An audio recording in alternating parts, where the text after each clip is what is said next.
All right, Mademoiselle Pickle. It is time for Helpful Honda Mailbag Friday. Then our Texas Honda dealers want to help you score on award-winning Hondas like the rugged and reliable 2024 Honda Ridgeline. You can stop by your local NTX Honda dealers today or visit ntxhondadealers.com to learn more. Are those updated copy points? Or did you go in my brain? Did you go into business for yourself? Yeah. Okay. I know my friends at Honda want me to be promoting the 2024. Why get the 2023 when you could get the 2024? Am I right? To be clear, either one would be fabulous. Oh my God, absolutely. But I mean, we have like the shiny new toy. You might as well wave it around. If you're gonna go get a 2023 Ridgeline, ask them about the 2024 Ridgeline. That's all I'm saying. I'm not saying you gotta if you love the 2023, maybe the 2023's got some extra, a different perk that you like more. Or a seat warmer or something. Yeah. You ever had a car with seat warmers? I have not. We rented a minivan. Mm-hmm. It was a Honda minivan, actually. And we rented a minivan, and it had seat warmers, and I'm like, this is the only way to fly. My boyfriend's car has seat warmers in it, and every time I get in there, I'm like, it's time. I'm going to pull the trigger. That's exactly what I'm going to do. I'm just going to go buy a new car. Why? For the purpose of getting seat warmers. Anyway, thank you, Helpful Honda. North Texas Honda dealers for being helpful. It's Helpful on Mailbag Friday. We have an overloaded group of questions that you nerds have sent in to us. And now, without further ado, I will turn it over. I'm kidding. Here's Ashley Pickle with a couple of questions. Will a Coach Joseph win a title this year? Which is an exceptional question because I'm assuming, so you can put in Gary Joseph from Katy. You can put in Coach Joseph from P&G. Mm-hmm. Those are the only two. I just looked it up. Yeah. As far as in UIL 11, man, there's only two Coach Josephs. Man, I knew that off the top of my head. Let's roll. So it's Gary Joseph at Katy, or it's Jeff Joseph at P&G. And those are always that's a very good question. I will say, if you were to ask me which is more likely, I would say P&G personally. I would say P&G. Not a patch on Katy, who is an excellent football team, but the path through Region 3 of 6A Division 1 is perilous. It's very perilous. Bad. And then, if you get to the title game, you're probably meeting Duncanville. Which is also not fun. Which is also bad. So, that's a perilous path. Meanwhile, P&G is in 5A Division 2. And 5A Division 2, I think very famously, is unpredictable this year. This was the team this was the bracket that we had 5 different pickers pick 5 different state champions. And one of them definitely picked P&G. I think I might have picked P&G to win their region. Yeah, maybe. It is now the challenge for them. I think they're going to be the favorite. Well, no, I don't know if I would install them as a favorite in Region 3 because there's really good teams in Region 3. But I think that they will have a clearer path than Coach Gary Joseph at Katy. I mean, they're going to have to deal with Montgomery Lake Creek at some point. Maybe the winner of Richmond, Randall, Fort Bend, Marshall at some point. They may get a rematch with Texas City, which would be worth the price of admission. So I would say right now, both of them. Now, I think that if they win their region, they're going to be favored to go to AT&T Stadium. Yes. I think Region 3 will be favored over Region 4 and 5 Division 2. Yes. But then, in a title game, I think the winner of Region 2 is likely to be the favorite in a title game. So, that's a long way of saying I think it's not likely. I wouldn't pick it, but certainly both teams are capable of doing it. It's just, I think P&G has a better shot than Katy does. I agree. That's where I'm at on it. All right, what's next, Pickle? Let's go with how much do head... Go ahead. You got it. No, I'm going to go to a different one. Other than Houston Lamar, what Houston ISD school will go in the deepest in the playoffs? Houston ISD. I am pretty bullish on Houston Heights. I think they've got an opportunity to make a run. I believe they're 5A D1. Do I have that right? They are 5A D1. he said confidently without looking. They're not 581. Are they 6A? Is Houston Heights 6A? Here they are. 6A. 6A D2 to Region 3. And I think that they've got a winnable game against Houston Memorial. Then they play the winner of Katy Jordan and Fort Bend Hightower. That's going to be tough, right? Admittedly, that's going to be really tough. Mm-hmm. But I think they've got an opportunity to do that. Stratford is probably the team that's most likely to make that run, simply because their path sets up well. If they can get past, Westbury, and that is a Saturday affair. If they get past Westbury, then they would probably see either Katy Taylor or Richmond George Ranch, either of which I think I would pick Stratford over. And so, yeah, I think Stratford might be the answer as far as Houston ISD. But Lamar is very clearly the answer there. I think that Lamar, Matt Stepp is very high on Lamar in 6AD1 Region 3. Mm-hmm. And I like this team a lot. I wish they'd gone to Division 2 because I think they'd really do some damage. But they could be looking at Fort Bend Ridge Point in the second round. If they get past that, they're probably getting a Atascocita or Dickinson or Pearland. So the answer is Houston Lamar. I think Stratford is probably the most likely to make the third round, but I think Houston Heights might be the sleeper there. So yeah, as far as Houston ISD is concerned, that's how I see it shaking out. What's next, Pickle? Let's go with, as I pull it back up, will 3AD1 District 5 sweep District 6 again? That was a big point of contention last year. So 3A Division 1, right? Mm-hmm. District 5 versus District 6. Here are those matchups. Ready? Winsboro versus Atlanta. Yeah, Winsboro's going to be your favorite in that one. I think they're comfortable favorites, undefeated. They look really good. Tatum versus Commerce. That's the real turn game here, I think, for 5 versus 6. Mm-hmm. Tatum, I think I picked Tatum in that game. Commerce is brimming with confidence. Certainly, they won their final game to make it through to make it to the playoffs last week. But I think that I would go with Tatum in that one. Jefferson and Pottsboro, folks. By the time you hear it, this game will be over. But I did pick Jefferson in that game. Now, I could look really dumb, and you could be telling me how dumb I look in the comments. But I did pick Jefferson in that game. I think they could do that. I think, actually, and then the other 5 or 6 game is Mount Vernon versus Gladewater, which is also, that's tomorrow, or that's today, rather, on Friday. Mm-hmm. I like Mount Vernon in that one. So, right now, I think the most likely is a split. Last year, 5 swept 6. But I think this year the most likely result is a split decision. 2 wins for District 6. My picks would be Tatum and Jefferson in that. Yep, that feels right. I like the Tatum pick feels. I like this Tatum team a lot. I think they're playing their best football right now. Yeah. So keep an eye on that. All right, what's next, Pickle? San Antonio area has been down for several years, both in top teams and top players. This person says it has nothing to do with Austin domination. Why is San Antonio down?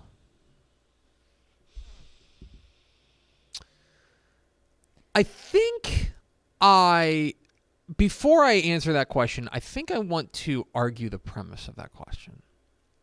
I think that San Antonio has had some really good teams. Mm-hmm. I think they're just not the perennial powerhouses that you instantly look at, like Judson. Yeah, Judson's down, right? But Judson's that being said, San Antonio Steele Johnson is way better than they've ever been. Yeah, San Antonio Johnson. San Antonio Reagan. Yeah, Reagan is a good example. There's really good football teams down there.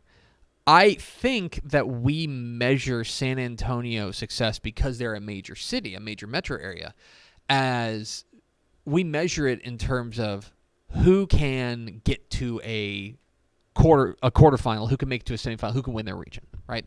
And it hasn't happened. And I think the big conversation has been around them not being able to get past Austin area teams, right? Or greater, Austin. I guess another team you can count on is like Smithson Valley. It's a perennial power. Last year they were on the doorstep of making it to the state semifinal, right? But they lose to College Station, right? A team from the Brazos Valley. So I think I'd reject the premise of the question of that San Antonio football is just down. down. I just don't necessarily agree with that. Now, if you want to make the argument that the team that there is not that one or two juggernaut team that has been able to overcome those Austin area powers, I can hear that, and I think part of it is, and we hear this a lot from San Antonio, and we hear this a lot from El Paso, which is, those are the two areas we hear this the most, which is there's too many schools, that you're taking the talent and you're dividing them too many ways. That if you were to make a San Antonio area all-star team, right, if you were to take the best players from San Antonio and get them all into one school, then they'd really start cooking. I think the closest thing we have to that is what we have in Cibolo Steel this year. And that's why I think I'm really excited to see what they do. I do not agree that they have been down overall, because if you take a look at just the talent that's come out of there, there's been unbelievable talent. There's an Ohio State commit, a running back, playing this weekend in San Antonio. Yeah, I literally think it's just because the programs that you always look for have been down, and so you're like, oh, well, if they're down, then the rest of San Antonio must be down. And it's like, you're exactly right. No, there's just new players that have entered the chat. Brennan has not been as good as they have been recently, right? Judson has not been as good as they have been recently. Smithson Valley hasn't made a title game in quite a while.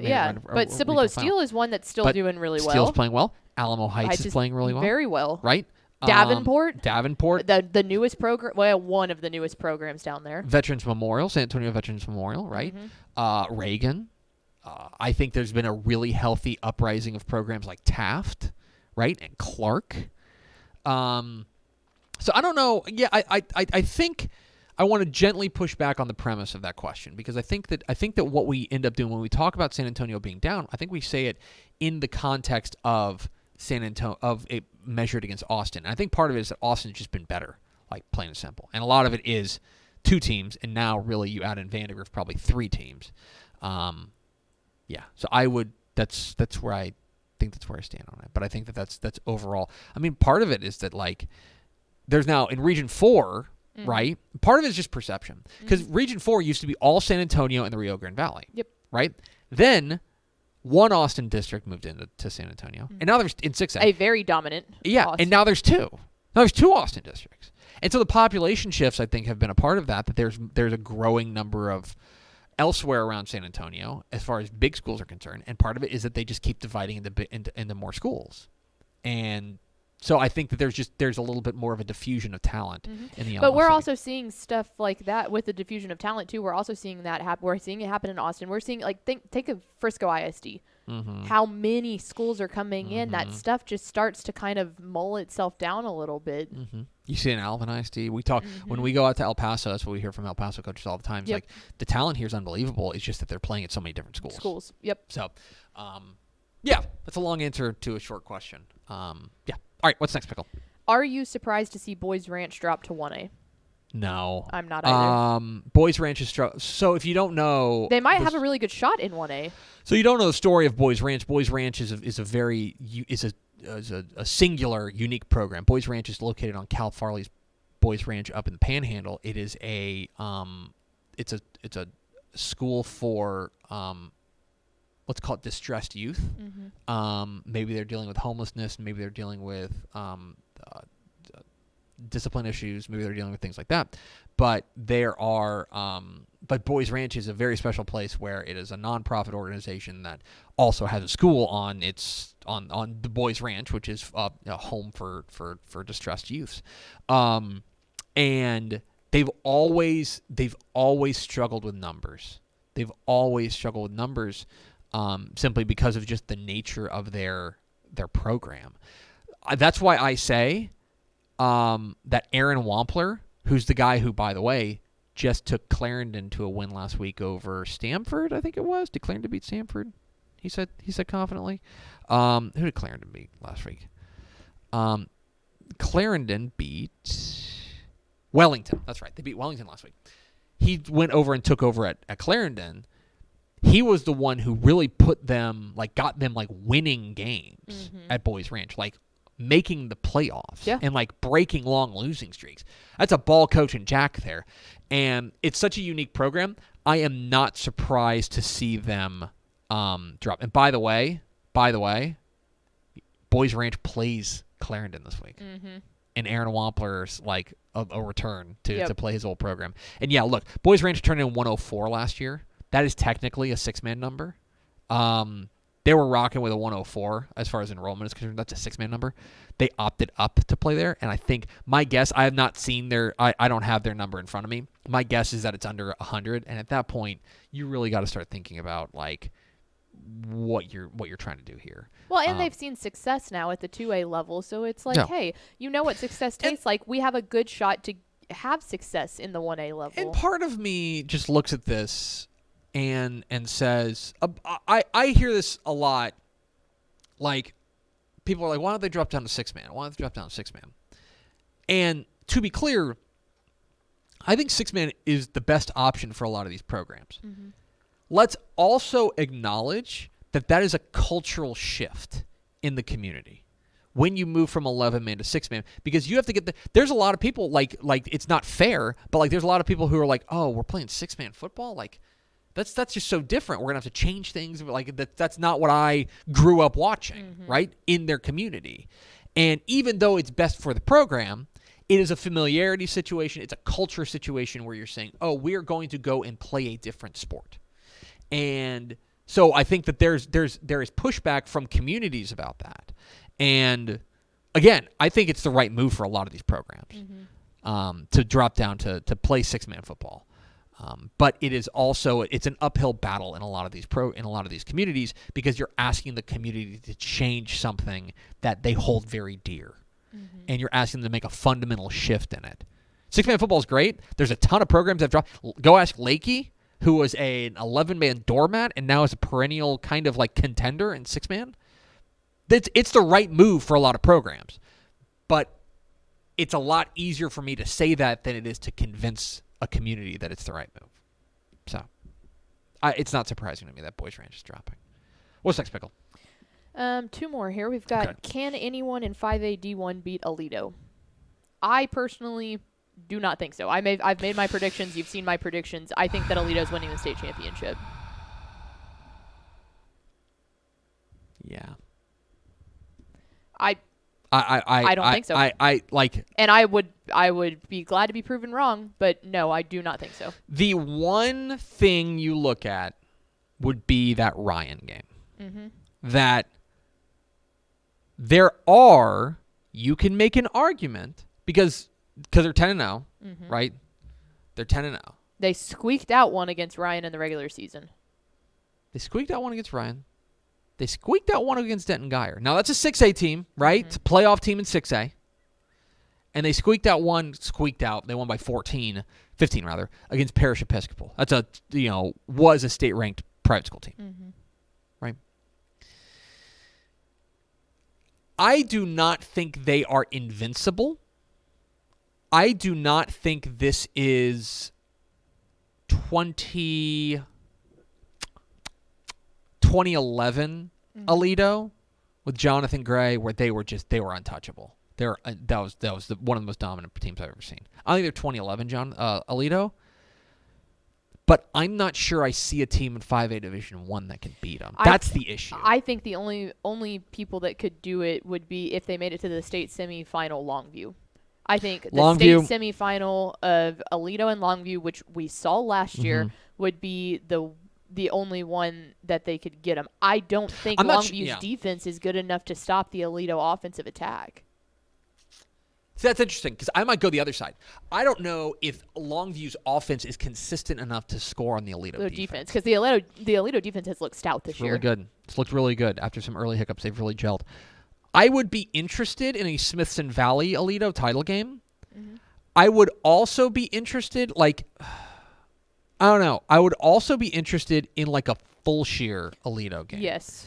Only because Fulshire's got just a big, stupid offense. I mean, stupid is a kind word. Yeah. Just like a big old howitzer offense. And can they just get them into a shootout? Because the best sample size we would have on that one, and I would argue that Fulshire's offense might be more explosive than Denton Geyers, but that's the best comparison that you have there, because think about what Aledo sees in their district. They see a Burleson Centennial team that runs the clock out down your throat the entire time, and they have a Denton Ryan team that does not base the strength of the Denton Ryan team is not their offense. No, it's defense, for sure. Their offense has been really up and down. It's like Aledo hasn't played a lot of teams that can just light it up like the best offense. The best offense they saw was probably Parish Episcopal, and they gave them 35. Yeah. Now Parish Episcopal, they scored 50. Yeah. But and Aledo got into a shootout with Denton Ryan because Denton Ryan's offense was humming on that game. I would say, Aledo is, in my mind, the clearest favorite to win a state championship. Yeah. Yes. Yeah. Only because Gunner's on that short list too in 3A Division 2, but they are going to have to take down Canadian, and Canadian is, at the very least, I would say right now, within a touchdown of them. Yes. I'm not sure I see a team that I can say they're within a touchdown. Maybe it's Smithson Valley, maybe it's Longview, but I can't say that for certain. I can say for certain that I think Canadian's within a touchdown of Gunner. Yeah, Carthage might be the other one. Man, I don't know. Pleasant Grove, third round. That's true. Is the one thing. That's very true. If they get past Thanksgiving, I mean past the game of Thanksgiving weekend. They'll make it to Thanksgiving, guys.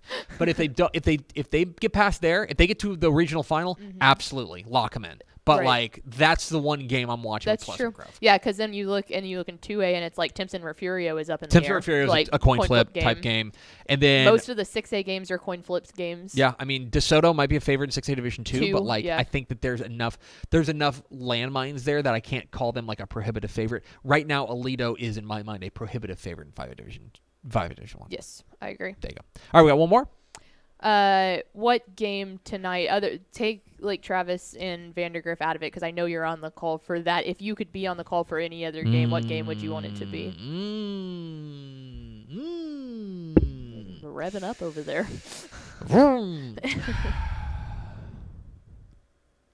Do you know what I would pick? I pick Gilmer in center. Yes. Okay? Yes. I mentioned this on the picks video. Go watch my picks video.